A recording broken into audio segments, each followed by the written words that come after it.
Cheers.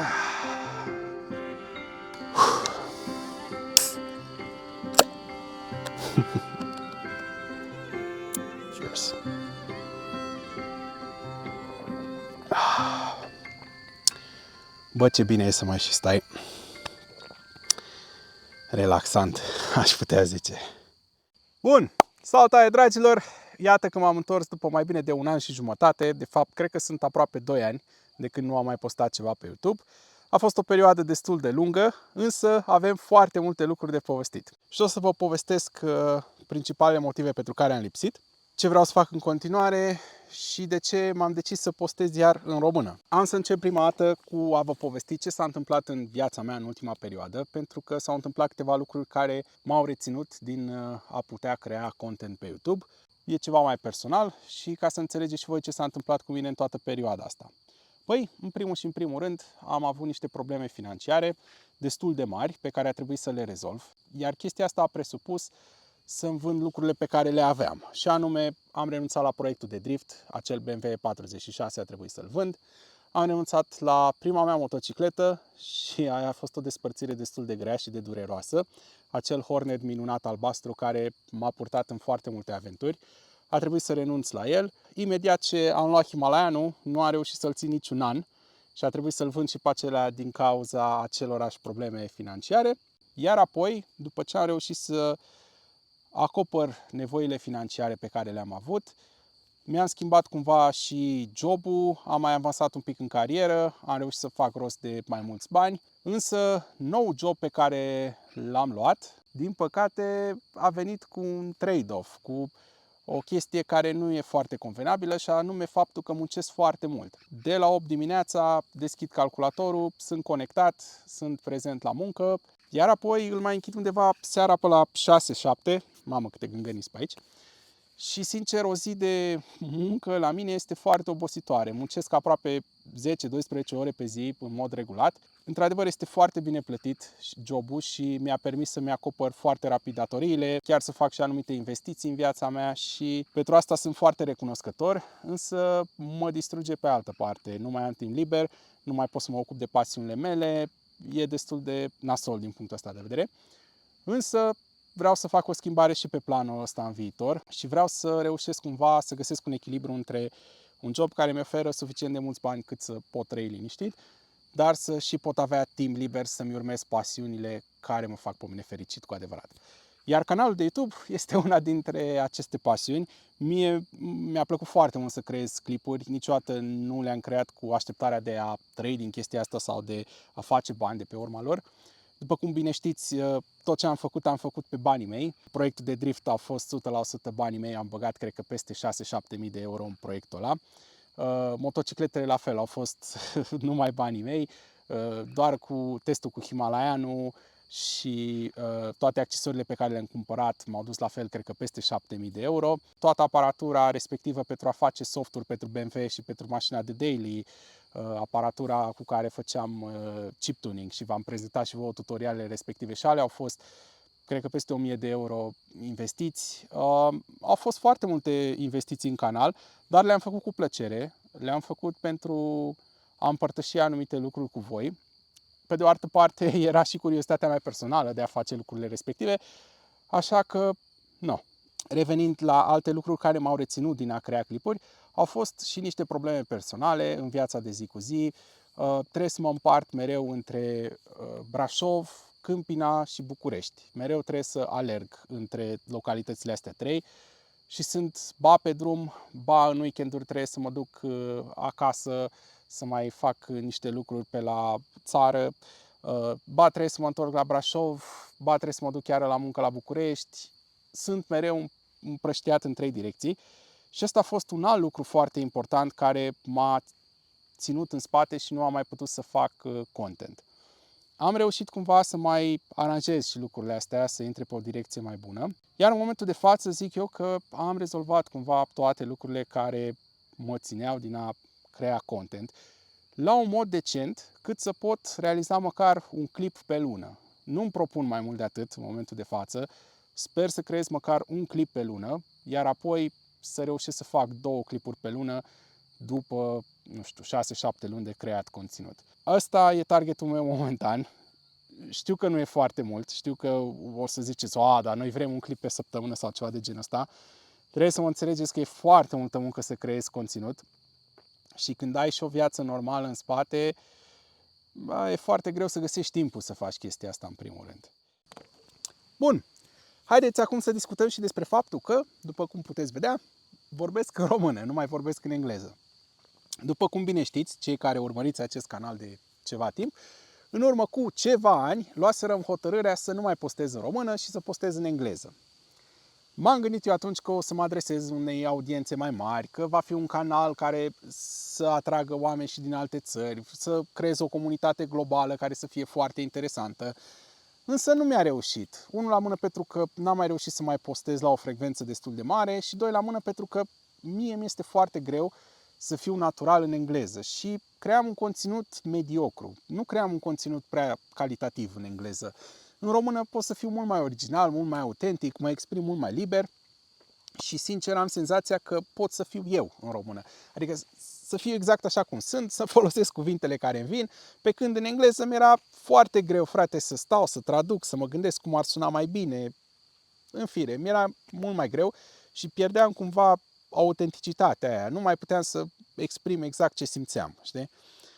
Pe când în română mi-e mult mai ușor să discut, cu toate că nu sunt eu cel mai fluent vorbitor de limba română, că ar trebui să mai pun mâna să mai citesc câte o carte, să mai dezvolt și eu vocabularul, să mai învăț cuvinte noi, dar le facem împreună și pe astea.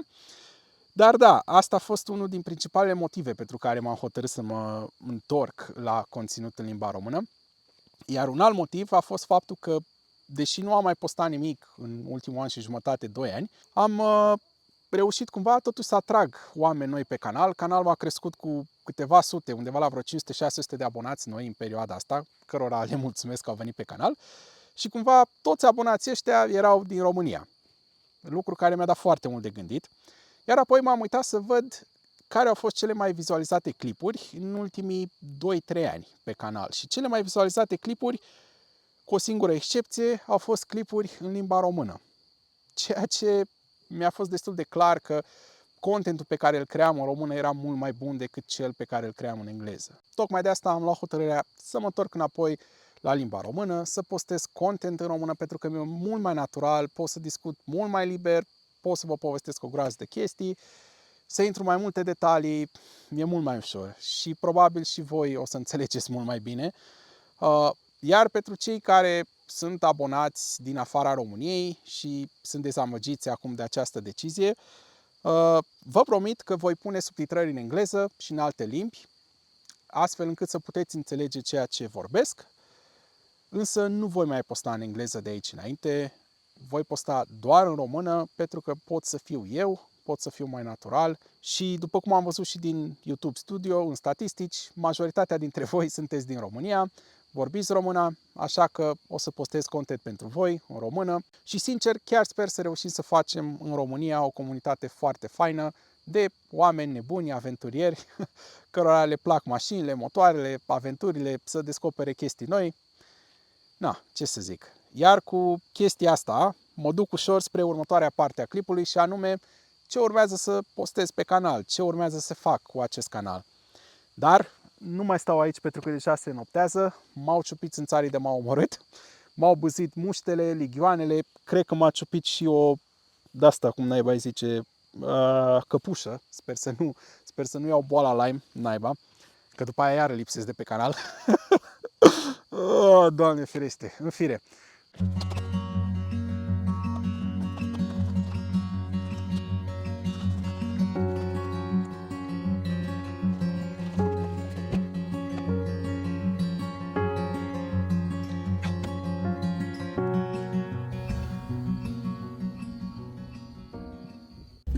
Bun, mi-am făcut setup-ul, suntem gata să începem ultima parte a acestui clip și anume să vă povestesc ce planuri am de viitor cu canalul One Life Adventure. Hai să-i dăm drumul și cu partea asta. Puteți să lăsați și voi niște sugestii în comentarii cu ceea ce v-ar plăcea să mai vedeți, pentru că sunt deschis la sugestii și idei noi de conținut, așa că puteți să-mi lăsați în comentarii dacă aveți ceva sugestii, însă hai să vă povestesc eu ce planuri am cu acest canal.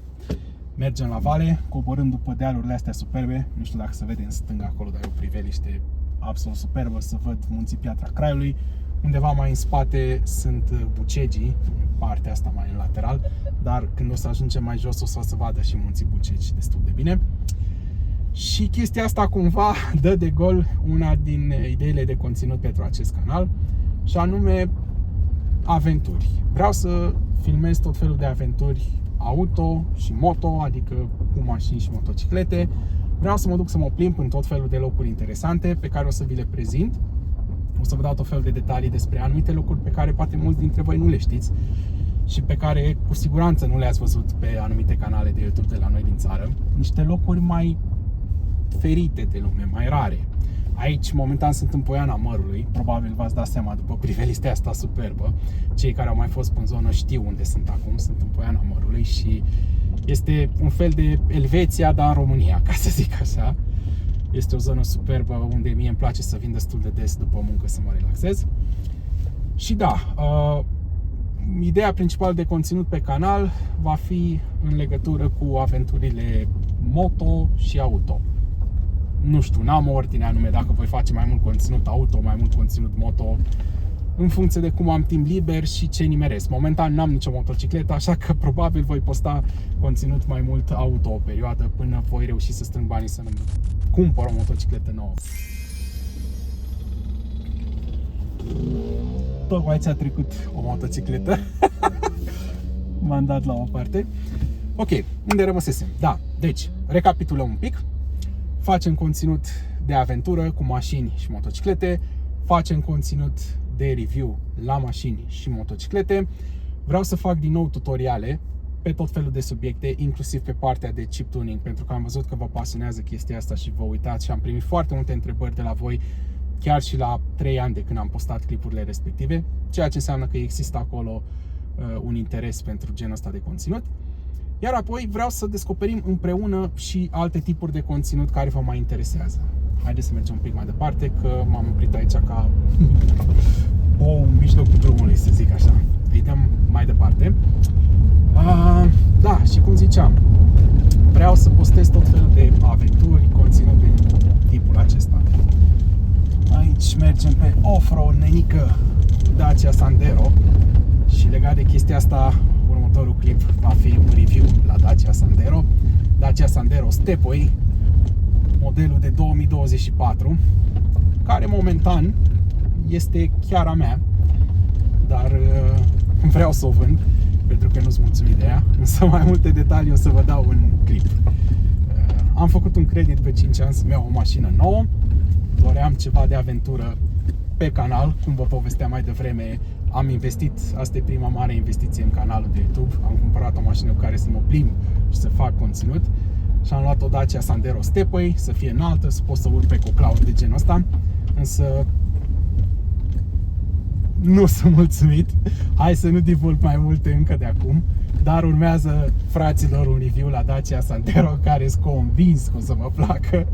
O să vă dau niște detalii fantastice. Am momentan vreo 9000 de kilometri deja cu mașina asta, dar am avut atâtea probleme încât nu mai m-am lecuit, nu mai vreau o perioadă mașini Dacia, sau poate niciodată.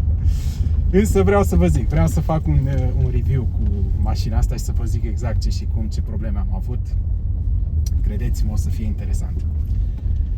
Bun, revenind la conținutul pe acest canal, cum ziceam, tot felul de aventuri, aceasta este una din ele. Mai în față urmează o coborâre foarte faină și o bucată mișto de off-road, pe care o să o filmez și o să vă arăt și vouă imediat, pentru că ușor, ușor ajungem acolo. Review-urile auto-moto o să le fac în funcție de ceea ce primesc. Deci dacă, nu știu, îmi dă lumea mașini la test sau motociclete, dacă mă cheamă vreun dealer să testez ceva, bine, dacă nu, iară nu. Ați înțeles asta? Și chestii de genul ăsta. Cam asta vreau să mă învârt în jurul la 3 subiecte în mod principal. Vreau să fac și live-uri din când în când, dacă vă pasionează chestia asta, să stăm de vorbă. Aici, efectiv, trec pe la cineva prin curte. Cam așa arată drumul. Este destul de strâmt. Haideți că în curând o să iau telefonul de pe geam ca să vă arăt și vouă exact pe unde sunt și ce aventură fac pe aici. Este interesantă tare zona. Hai că începe partea mai palpitantă. Haide mă, dezlipește-te. Am luat o fintuză foarte bună, aparent. Bun, hai să văd cum reușesc eu acum să țin telefonul să filmez. Ok, haideți să filmăm așa acum. O să încerc cu o mână să conduc și cu o mână să țin telefonul. Voi să nu faceți așa, voi să țineți întotdeauna ambele mâini pe volan. Mai ales pe genul ăsta de drum. Uite că uitați ce coborâre mișto urmează. O să scot telefonul pe geam ca să puteți să vedeți mai bine.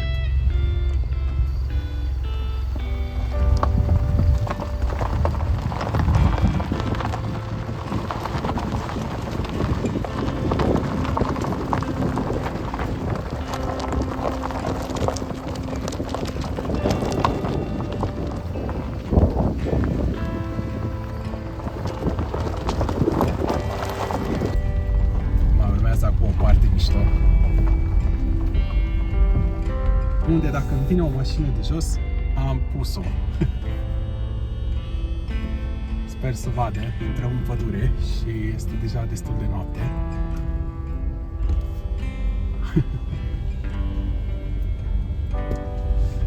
Este super mișto să te plimbi, frate, pe pădure, să faci tot felul de aventuri de genul acesta. Undeva acolo jos e un hău, spre hăul ăla mergem și noi.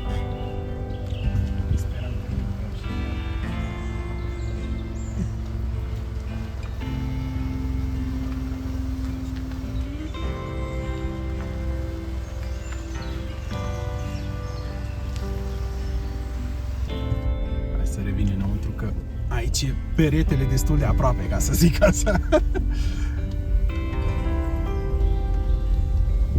E interesant să te duci pe drumuri de genul ăsta, mai ales cu o mașină cum e Dacia Sandero, care nu e cea mai de off-road. Hai că ok, asta e versiunea Stepway și să zicem că e mai ridicată. Are gardă la sol aproape cât Duster-ul, dar na. A tot plouat zilele astea și se vede chestia asta. Sincer, nu prea știam la ce să mă aștept, dacă e practicabil sau nu drumul.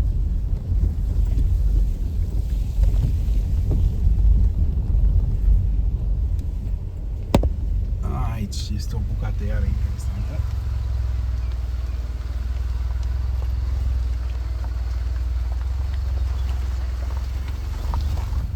Ideea e că la vale nu-ți trebuie chiar așa mult 4x4. Îți trebuie gardă la sol, dar 4x4 mai puțin. Bun, și gata, am ieșit din pădure. Ce avem aici? Un A4 și ceva Golf mai vechi. Hai să parchez o leacă, să pun din nou camera la locul ei. Revin într-o secundă. Ok, gata, am refăcut setup-ul. Oricum nu mai am foarte multe să vă spun. Este deja și foarte târziu. Însă un singur lucru vreau să vă mai zic. Și anume, vreau să vă mulțumesc din suflet tuturor celor care încă sunteți abonați pe acest canal, tuturor celor care v-ați abonat în ultimul an și jumătate, 2 ani de când nu am mai postat ceva. Sunteți câteva sute care ați venit pe acest canal, deși eu nu am mai postat chestii noi, și vreau să vă mulțumesc foarte mult pentru lucrul ăsta. Sper să vă placă în continuare ce o să postez. Sper că ați înțeles în mare parte de ce nu am mai postat, ce s-a întâmplat cu mine, care sunt greutățile prin care am trecut și cât de greu este să menții activ un canal. Cu ocazia asta poate apreciați și munca altor youtuberi, nu doar a mea. Este foarte greu, dar, cum vă spuneam, vreau să revin în forță. Vreau să vă mulțumesc încă o dată din suflet că vă uitați la mine și că urmăriți One Life Adventure. Sper să vă uitați în continuare. Sper să vă placă ceea ce urmează să postez. O să vă dau și un mic spoiler. O să urmeze cât de curând o colaborare cu un youtuber cunoscut de la noi din țară, dar nu o să vă dau mai multe detalii. Nu vă mai zic nimica. Vă mulțumesc foarte mult că ați fost alături de mine în acest clip și să ne auzim cu bine data viitoare. Pa!